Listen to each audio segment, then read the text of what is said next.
Jesucristo, el Verbo viviente, es el único medio de salvación.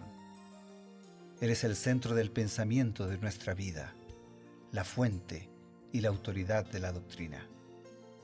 El principal propósito de la vida de Cristo fue la obediencia a los mandamientos, exaltando la ley de Dios como un reflejo de su carácter. El principal mensaje a ser predicado en el mundo, basado en Apocalipsis 14, está representado por 3 ángeles llevando el Evangelio eterno al mundo entero. Este mensaje se basa en los encantos inigualables de Cristo y declara que la hora del juicio ha llegado y llama a obedecer los mandamientos de Dios. Mediante su palabra, Dios ha comunicado a los hombres el conocimiento necesario para la salvación. Las Santas Escrituras deben ser aceptadas como dotadas de autoridad absoluta y como revelación infalible de su voluntad. Y aunque el canon de las Escrituras inspiradas está cerrado, el Espíritu Santo continúa iluminando, amonestando y confortando al pueblo de Dios a través del testimonio de Jesús, el Espíritu de profecía. El camino a la vida se traza a través de un camino angosto que debe ser recorrido con confianza a las promesas que Dios dejó a hombres y mujeres fieles que dedicaron sus vidas hasta la muerte por el Evangelio eterno. Los fundadores de la Iglesia soñaron con el día en que la revelación sería una realidad en sus vidas.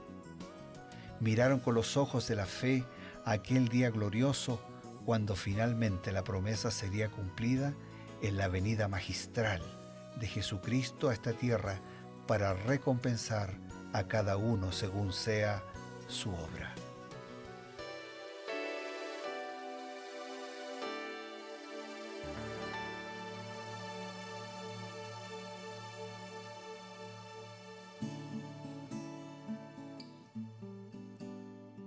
Apreciados amigos, estamos en su programa Creed en sus profetas, comenzando el programa y siempre deseando que Dios pueda bendecir sus vidas y además estar presente como lo solicitamos a través de su palabra y además queremos pedir que el Espíritu Santo ilumine nuestra mente, ilumine nuestros pensamientos, porque consultamos su palabra y también consultamos el espíritu de profecía.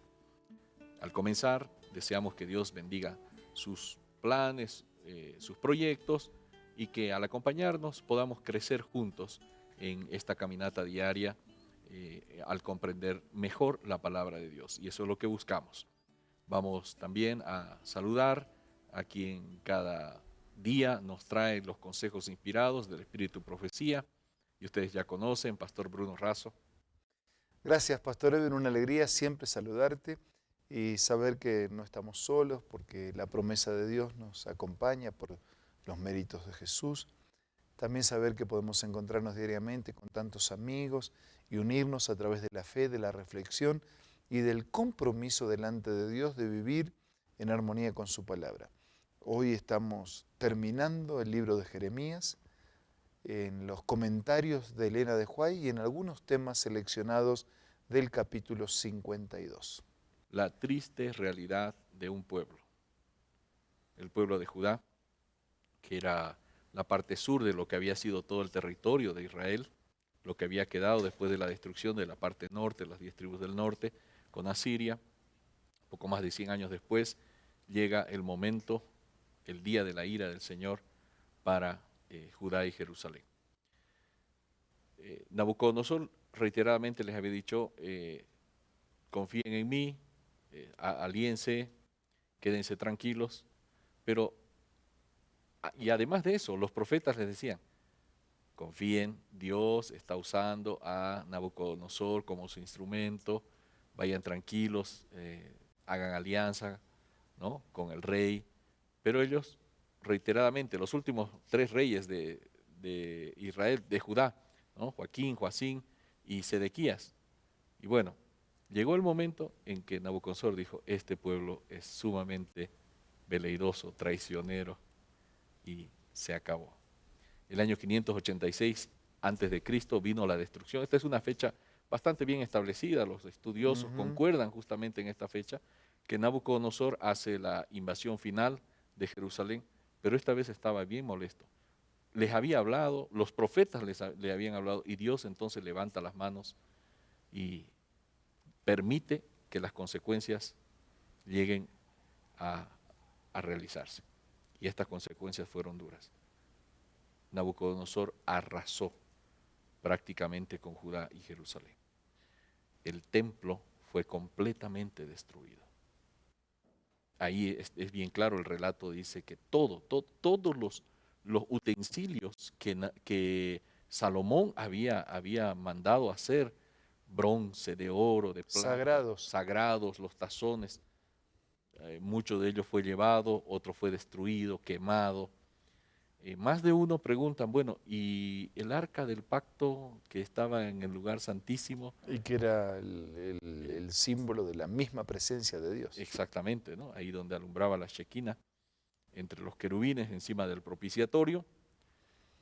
Nadie sabe qué fue lo que pasó. El relato no dice, solamente menciona algunos de los utensilios, menciona varias cosas, la fuente de bronce, ¿no? Los utensilios de oro, de plata. No hay un silencio respecto al arca. Así que vamos un poquito a preguntar a la inspiración, ¿qué fue del arca? ¿Será que hay algún indicio que nos ayude a entender qué fue del arca del pacto? En el libro Historia de la Redención, en la página 199, de paso ese libro muestra toda la historia y el proceso de la redención.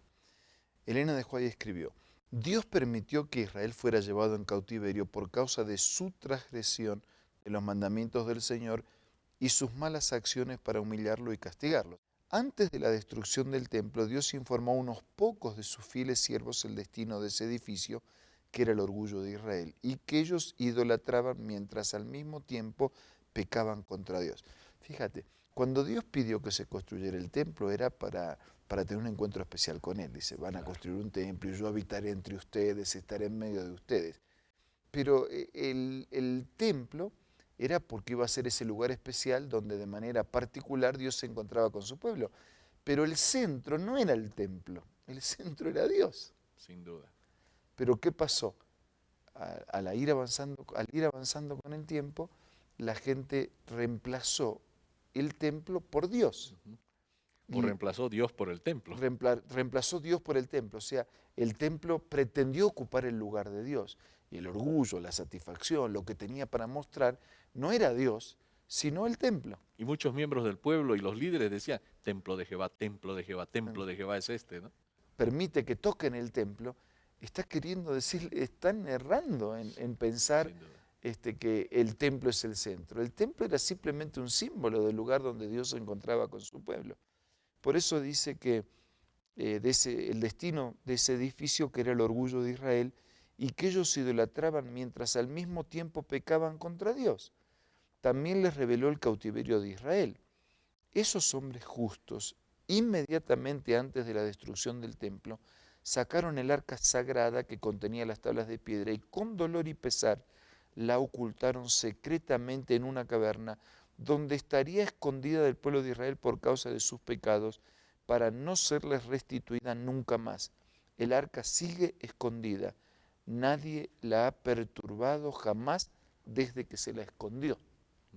Interesante. O sea que Dios de alguna manera permitió que esos pocos justos hombres escondieran el arca y la sacaran y quedara así escondida, resguardada, para que ellos no tuvieran ese acceso, pero para que al mismo tiempo no sufriera la destrucción que sí iba a sufrir el resto del templo. Así es. Pues bien, Nabucodonosor, a través de sus oficiales como Nabuzaradán, toma Jerusalén, lleva cautiva a toda la gente. Y bueno, ¿cuál fue la función de Nabucodonosor dentro de todo el plan de Dios, dentro de los designios de Dios? ¿Qué nos dice Elena White? En el libro Profetas y Reyes, página 311, dice: dentro de pocos y cortos años el rey de Babilonia iba a ser usado como instrumento de la ira de Dios sobre el impenitente Judá. Una y otra vez Jerusalén iba a quedar rodeada y en ella entrarían los ejércitos sitiadores de Nabucodonosor, una compañía tras otra, compuestas al principio de poca gente, pero más tarde de millares y decenas de millares de cautivos, iban a ser llevadas a la tierra de Sinar para morar allí en destierro forzoso. Joacín, Joaquín y Sedequías, estos 3 reyes judíos, iban a ser por turno vasallos del gobernador babilónico, y cada uno a su vez se iba a rebelar. Castigos cada vez más severos iban a ser infligidos a la nación rebelde hasta que por fin toda la tierra quedase asolada. Jerusalén reducida a ruinas, chamuscadas por el fuego, destruido el templo que Salomón había edificado, y el reino de Judá iba a caer para nunca volver a ocupar su puesto anterior entre las naciones de la tierra. Tanto amor, tanta paciencia, tanta búsqueda, tanta iniciativa de parte del Señor estaba llegando a su fin. Y aquella destrucción no era otra cosa que lo que ellos mismos habían buscado de tanto resistir el mensaje y el llamado de Dios. Qué triste destino de una nación que había sido levantada por Dios con un propósito maravilloso, de ser los portavoces, los mensajeros, reyes y sacerdotes, pueblo santo para el Señor. Y que había sido abundantemente bendecida para lograr ese propósito. Qué triste, ¿no? Pero eso nos queda como lección para nosotros. ¿Y cuál sería la lección? Nosotros también fuimos llamados por Dios, somos depositarios de su palabra, de su voluntad, de su mensaje, de su fe, de su doctrina, de su verdad, de su esperanza. ¿Estamos nosotros siendo portavoces? ¿Estamos levantando esta bandera? ¿Estamos levantando esta lámpara para que ilumine? ¿Estamos ayudando a otros? Gracias, pastor. Así alumbre vuestra luz delante de los hombres, dijo el Señor Jesús. Este llamado es para cada uno de nosotros. Vamos a ir a un breve espacio donde recibimos también algunos consejos y enseguida volvemos. Hola amigos, acompáñenme en esta cita muy linda. Dios nos ha dado la facultad de elección. A nosotros nos toca ejercitarla. No podemos cambiar nuestros corazones ni dirigir nuestros pensamientos, impulsos y afectos. No podemos hacernos puros, propios para el servicio de Dios, pero sí podemos escoger el servir a Dios. Podemos entregarle nuestra voluntad y entonces Él obrará en nosotros el querer y el hacer según su buena voluntad. Así, toda nuestra naturaleza se someterá a la dirección de Cristo. Mediante el debido uso de la voluntad, cambiará enteramente la conducta. Al someter nuestra voluntad a Cristo, nos aliamos con el poder divino. Recibimos fuerza de lo alto para mantenernos firmes. Una vida pura y noble, de victoria sobre nuestros apetitos y pasiones, es posible para todo el que une su débil y vacilante voluntad a la omnipotente e invariable voluntad de Dios. Esta cita se encuentra en el libro La Temperancia y puedes adquirirla descargando la aplicación Elena G. de White del App Store o del Play Store. También te invito a que visites la página www.editorialaces.com.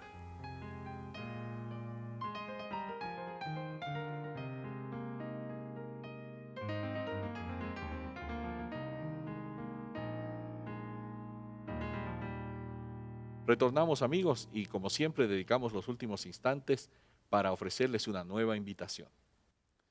Solo para recordar el desafío de Jesús cuando dijera que somos la luz del mundo, no por la luz propia, sino por la luz que Él coloca en nuestra vida para que nosotros podamos iluminar a otros. Amigos, que podamos realmente vivir, movernos a la luz del mensaje de Dios y que podamos con fidelidad también compartirlo. Ahora vamos a orar. Señor, gracias porque podemos aprender aún de las tristes experiencias del pasado, de la rebeldía, de la indiferencia. Y ayúdanos para que podamos ser dependientes, para que podamos ser sumisos, humildemente viviendo una vida de obediencia en armonía con tu palabra. Rogamos tu bendición, tu abrazo para todos. En el nombre de Jesús. Amén. Amén. Amigos, ha sido muy grato estar en compañía suya, en compañía de la palabra de Dios. Nos reencontramos, Dios mediante, el día de mañana por medio de Nuevo Tiempo, la señal de esperanza, aquí en su programa Creed en sus profetas.